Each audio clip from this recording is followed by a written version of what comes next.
Outlaw Sports is brought to you by Montreal Canadiens, made from Canada, and Rocky Mountain Barbecue, Alberta barbecue cuisine at its best. Before today's segment, we want to give you a chance to win a real cool prize. All you have to do is follow us on Twitter and Facebook. Join now for your chance to win an autographed Doug Gilmer Flame jersey, the real leader of the '89 Flames Cup-winning team, the club's best-looking jersey. Join us on Twitter and Facebook to win. It's that easy. Okay, let's go down the list of just some rapid-fire things, which means fairly fast. Starting with the NFL, Grant, over the past weekend, some great matchups, some great upsets. That San Francisco-New Orleans game was about as much fun to watch as I've seen for a long, long time. Didn't think I would find a better game. The Giants-Green Bay game came close, but nothing. You can't take anything for granted in the NFL playoffs. The Green Bay Giants game came close, but Green Bay was so bad in comparison, where I thought New Orleans and the 49ers were going back and forth. Wasn't there 4 lead changes in the last 3 minutes or something like that? So to me, they were battling each other, where Green Bay was just fumbling and turning the ball over so much. They were kind of just screwing it up. How'd you go from being unbeatable in a regular season to this? There is a good example, Grant, of what the buys can do for you. It makes you rusty. I think their season, they got a little cocky too. That's what people are saying in hindsight, looking back. You never say that going in. We always say that in the West, too, in the West final, that you don't want to finish first because you go in rusty. You hear that after the fact. You never hear that going into the game. Oh, we got finished first. We got the bye. Oh, no. You always say it after the fact, though. I mean, if you lose. I mean, did the Pittsburgh Steelers, did they want to go in and play Denver? No, you put yourself at risk. Sure. And so I don't know. Something happened to Green Bay, though, Mike, along the way. Do you think it might have been the death of the son of one of the coaches that may have got the team on a real kind of complacent note in the last week? So, but I tell you what, the 49ers defense really impresses me. 49ers quarterback Alex Smith, who didn't they get him? They drafted him before Aaron Rodgers. That's right. Yep. And everybody thought that what a mistake that was. Yep. So I've got a lot of respect for that team, and perhaps Jim Harbaugh is the coach of the year. There you go. They seem to want to play for this guy. And that's the whole thing. And he's got I mean, that run, that bootleg to the left to score that touchdown.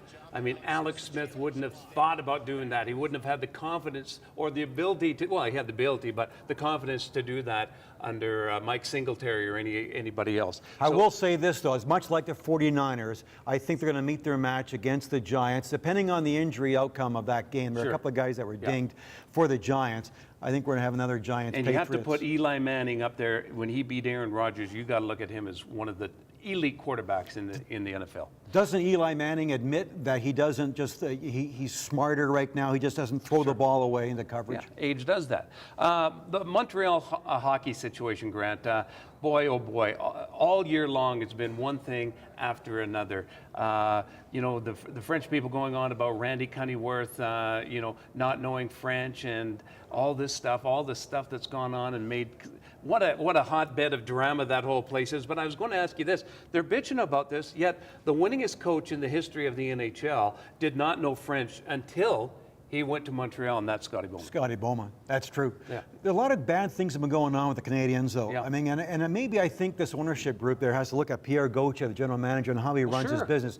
Because don't forget, Perry Pern was an assistant coach. They fired him on game day, which is unheard of. Yeah. You always find a quiet time between games to do that in a sophisticated kind of way. So Pern goes. When was Jacques Martin fired? I think he was fired in a very awkward time. Sure. And then you trade Mike Camilleri between the second and third periods, and you send him back to his hotel room when everybody's checked out because they were going to charter out of Boston. He had no hotel room. They had to get him a hotel room. So to me, this whole French-Canadian coach thing. So to me, a lot of things that Pierre Gauthier, the GM, has done is just lacks class and lacks business savvy. To me, that is the big problem. Kind of reminds me of a certain news director that we had that took over. He called me in. He says, "Yeah, about Sports 11 right now. I think we're going to lean with Grant and Mike. They're going to be our main two guys, and we'll take you off the air." And I said, "Boy, you know, we've been working together for 9 years. That's going to take a lot of chemistry and a lot of personality out of there. Yeah, you're right. Grant's gone. These people, you know, it's like, It's funny. Did he look at Camilleri down the hall the wrong way and said, you're gone? Yes, exactly. And how they did it is wrong too. Why they meddle this way? And some can do it with class. So to me, the Montreal Canadiens have really suffered this year in the eyes of a lot of people. Paul McLean in Ottawa. Since they've acquired Kyle Turris, they've got 22 out of a possible 26 games.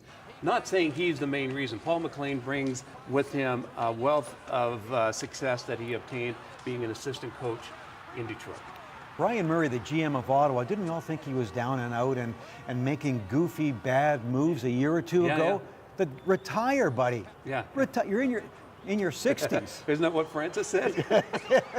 That's right, he did. He said, get out of there. No one wants you anymore. And look, he makes smart moves. And I guess Paul McLean is a coach. Did I hear Spezza say that everybody likes playing for this guy. Yeah. Daniel Elfridson, everybody thought this was going to be the last year of his NHL career. He's going to go back to Sweden or do something else. But this was his last year. He admitted on the weekend that he's been rejuvenated under Paul McLean, that he is going to rethink his future and may play again. That tells me that coach is creating a winning environment where professionals want to succeed. Speaking of teams that want to be in a professional league, the Columbus Blue Jackets. Now there's rumors that John Ferguson Jr. is being considered as the new GM. I mean, you don't have to go back very long in history to find out what a complete screw-up he was in Toronto. Well, Scott Housen, I thought, when they hired him, I think he was an assistant with the Edmonton Oilers in Columbus as the GM to replace Doug McLean, was one of the up-and-coming young hockey managers. And they thought that of Scott O'Neill, too. And coach. And it's just not working. There is something clearly wrong with what's going on there, because they've drafted some hot young Russian players that peter out, that don't make it, and then they get Jeff Carter from Philly.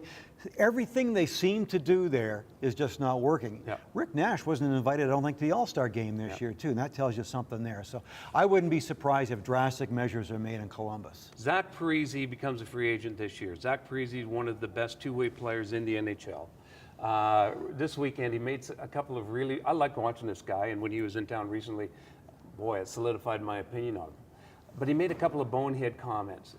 About free agency. Well, I'm going where the money is. It's business. That's what I have to do. Did he say that? Yes. And I'm surprised he would say that. Yeah, and the thing is, New Jersey might not be able to afford him anyhow with the financial problems that they have. And then of Brody, he talked about him. Yeah, I thought that was a classless move. I did too. You know, said, he gets hit and he goes, yeah, it's just an American Hockey League player trying to make a name for himself. Minor league player trying to make a name for himself. Yeah. Then again, in the East, he probably doesn't know who T.J. Brody is. That's right. So therefore, and he did come up from the minors. So I might give him a pass on that. I thought that was a bad comment by him too. Yeah. Thought he was a lot classier than that. But then I thought, he's in New Jersey. What does he know about the Flames and these young players? And maybe he is a minor league player. But T.J. Brody, on the other hand, is maybe the biggest surprise in the Flames right now, a rising star. I still, if I was the Calgary Flame, try and make room somehow, somewhere for Zach Parise. They should have drafted him. I said this 9 years ago. In Nashville, 2003, he was available in the first round instead of for Dion Phaneuf. A Flames team that was crying for help up front could have drafted Zach Parise. I still said, and I went on record, I still said, well, you should said have gone that. for Brent Sutter instead of Danny Sear. What's that, 1970 something? Oh, Jesus Christ. That was 80. so long. No, 70 As Steven Tyler said, that was so long. When I was born, the Dead Sea was still sick. Tired of going to redneck barbecues? Well, you better call Rocky Mountain Barbecue. Alberta barbecue cuisine at its best. Great tasting food, clean and efficient service. Check us out online or call Rocky Mountain Barbecue.